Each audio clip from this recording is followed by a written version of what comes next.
Turma, a gente começa falando sobre a movimentação em torno das redes sociais do ex-presidente Jair Bolsonaro. A Procuradoria-Geral da República pediu ao Supremo que plataformas enviem uma lista completa com os nomes e dados de identificação dos seguidores do ex-presidente nas redes sociais. O pedido foi feito em inquérito sobre os atos criminosos do dia 8 de janeiro. O órgão requer também que as empresas enviem a integralidade das postagens de Bolsonaro sobre eleições, urnas eletrônicas, Tribunal Superior Eleitoral, Superior Tribunal Federal e também Forças Armadas. A PGR, Eduardo Costa, quer ainda que as Big Techs informem quantidades de visualizações, curtidas, compartilhamentos, comentários e as chamadas métricas sobre essas postagens. Eduardo, te dando bom dia e te perguntando, não está demais? Eu acho que tá. Bom dia para todo mundo. Eu acho que é uma obsessão de autoridades em Brasília, e aí eu incluo o Supremo, Procuradoria-Geral, partidos de oposição. Há uma obsessão com o Bolsonaro que, em médio e longo prazo, pode torná-lo mais herói do que já é para muita gente e verdadeiramente mito, como para muita gente é. É uma obsessão. Agora, eu sou mal informado. Eu continuo me apresentando como um semi-analfabeto digital. Pode ser que me faltam informações. Eu tenho aqui do lado um especialista no assunto. Pode ser que ele me explique. E, de repente, se ele me explicar, eu vou entender. Porque cada dia eu fico mais assustado com as tais redes sociais. O que eu escutei de um delegado da Polícia Civil, sexta-feira, de um menor aqui de Minas Gerais, está fazendo na tal da rede do Discord, as barbaridades que ele impôs a uma menina, eu fiquei horrorizado.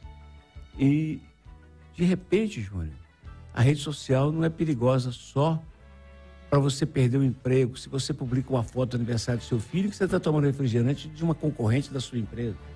De repente, não pode impedir apenas que você consiga um emprego. Porque, de repente, você consegue trabalhar na Rádio Itatiaia para ser setorista e cobrir o Cruzeiro. Só que sua rede social está cheia de agressão ao Cruzeiro. Você está ficando fanático. Aí eles lá falam, esse nós não aceitamos.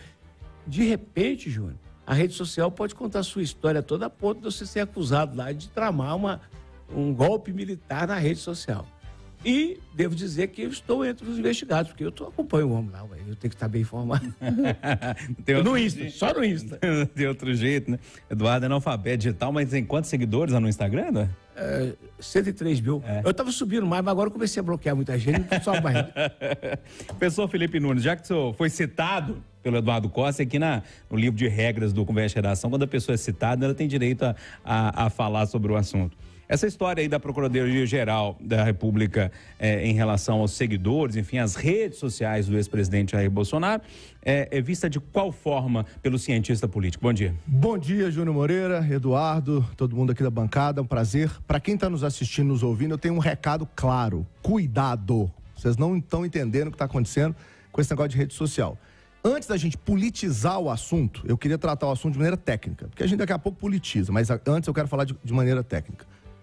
Ô Júnior, imagina que você está andando na rua e você agride uma pessoa. Isso vai virar um inquérito na polícia e a primeira coisa que eles vão fazer é procurar as câmeras de segurança do lugar como prova de que aquilo aconteceu. Sim. Não é, coronel? Não é assim que funciona? Sim. Você procura as provas e tal. Se você estiver no estádio de futebol e bater um torcedor, eles vão procurar as câmeras. As redes sociais se transformaram nas câmeras do nosso dia a dia. E é isso que a gente tem que passar a entender. Antes de politizar o assunto, tem uma questão de fundo mais importante. Tudo que você escreve, tudo que você publica, tudo que você tira foto e coloca na rede, no fundo você está deixando uma digital do que você pensa, do que você é ou do que você acredita. E isso num processo criminal pode ser usado contra você. Então, Eduardo, o perigo desse negócio é que todo mundo está usando rede social achando que está simplesmente ali brincando, pode escrever o que quiser. Pode ofender? Não é assim. E aí tem uma questão de comportamento que é importante. Quando a gente está em bando, Eduardo, a gente age diferente de quando a gente está sozinho. Efeito manada. Quando a gente está na rede, a gente se sente protegido e muitas vezes faz absurdos. É aí que está o perigo. Porque a partir de agora, a Procuradoria-Geral, a polícia e todos os mecanismos de investigação do mundo, não estou falando só do Brasil não, vão começar a usar aquilo que você fala contra você. Então, gente, civilidade na rede, como tem que ter civilidade no mundo. Isso é fundamental. Sobre o Bolsonaro, estão começando a exagerar um pouco. Eu estou na investigação, porque eu também sigo o Bolsonaro. Agora, é tudo público, viu? O que você faz na rede hoje é público. E essas informações que estão pegando, qualquer um pode pegar. Não precisa o Facebook enviar. Eu posso lá dentro. A gente tem mecanismo na Quest, por exemplo, de raspar dados de rede. Eu posso entregar isso para vocês. Isso é público. Ou a gente passa a entender isso, ou a gente vai continuar sendo ingênuo na relação com rede social. Coronel Cláudio Romualdo, tem então um pano de fundo aí que concordo com o professor Felipe Nunes, é ainda mais importante, fora a politização da história toda, mas tem também a politização. Te deixa à vontade para caminhar no sentido que você quiser aí nessa manhã. Bom dia. Bom dia, Júnior. Bom dia à turma da bancada. Bom dia você, ouvinte. Eu tô no mesmo time que está o Eduardo Costa e o professor Felipe. Eu também sigo o presidente Bolsonaro, portanto, tô no hall. E eu fui olhar, ô Júnior, se você juntar Facebook, Instagram, Twitter, YouTube, TikTok, LinkedIn, o presidente Bolsonaro já passa hoje de 65 milhões de seguidores. Claro que uma pessoa pode estar seguindo ele em várias redes e claro que ele pode estar sendo seguido também por gente que não está, nem é brasileiro. Mas o fato é que é preciso lembrar, além do que o professor Felipe já falou, existe uma lei que chama Lei Geral de Proteção de Dados, a LGPD. E você, como pessoa física, tem seus dados pessoais protegidos. Então, vamos ver qual que é o tratamento que a Procuradoria-Geral da República vai dar a essa solicitação de dados, o tamanho do arquivo, para quem não é cyberdino, Eduardo, igual eu me junto a você também nessa, porque eu sou péssima de tecnologia. Vamos ver qual que é o tratamento que esse arquivo vai receber. O fato é que, concordo com os dois, a coisa está passando do limite há muito. E quando você politiza sua ação como autoridade, isso vai ficando mais perigoso ainda. E, além disso, pode ter um efeito absolutamente contrário, porque se a intenção pode ter sido, de alguma forma, que as pessoas deixem de segui-lo, pode acontecer o contrário. Ele pode ainda aumentar a quantidade de pessoas que o seguem. E isso que o professor falou, sobre o que você posta lá, ser usado contra você, já não é de hoje que isso é feito assim. Já não é de hoje que as polícias monitoram rede social para poder atuar. Lá em 2013, 2014, quando eu ainda estava na ativa, eu tinha lá um sistema de inteligência que me ajudava a buscar nas redes sociais as pessoas que convocavam as outras para praticar tumulto na rua. Então, isso não é uma novidade, tem mais de 10 anos que as autoridades fazem isso.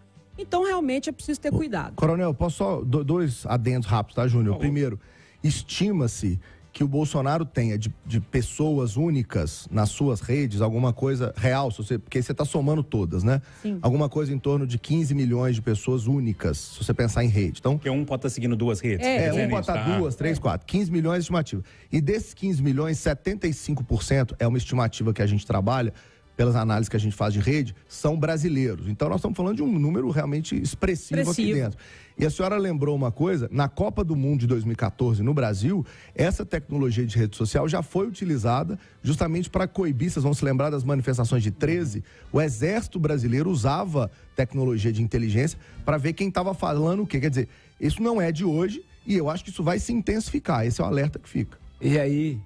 Ô Marcelo, você vai falar, viu? Eu vou deixar. Uma hora vai chegar nele. Vai chegar, até 10h30 da manhã você fala.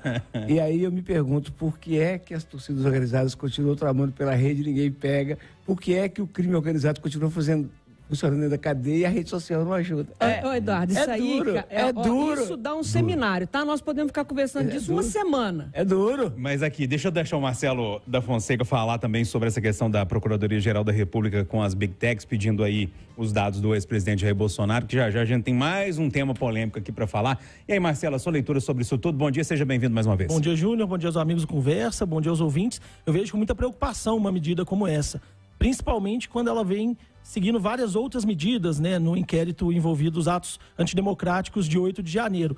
Porque desde o início, né, a gente tem acesso a muitas imagens. Nós temos as câmeras de segurança, nós temos imagens de fora de pessoas que postaram nas redes sociais, inclusive vídeos, né, depredando o patrimônio público. Então já está muito claro, né, as autoridades já têm muito material, muito farto para saber quem foi responsável por cada coisa lá dentro, né, nas invasões aos 3 poderes. Será que precisa ter acesso a mais de 60 milhões de dados de pessoas, né, para investigar?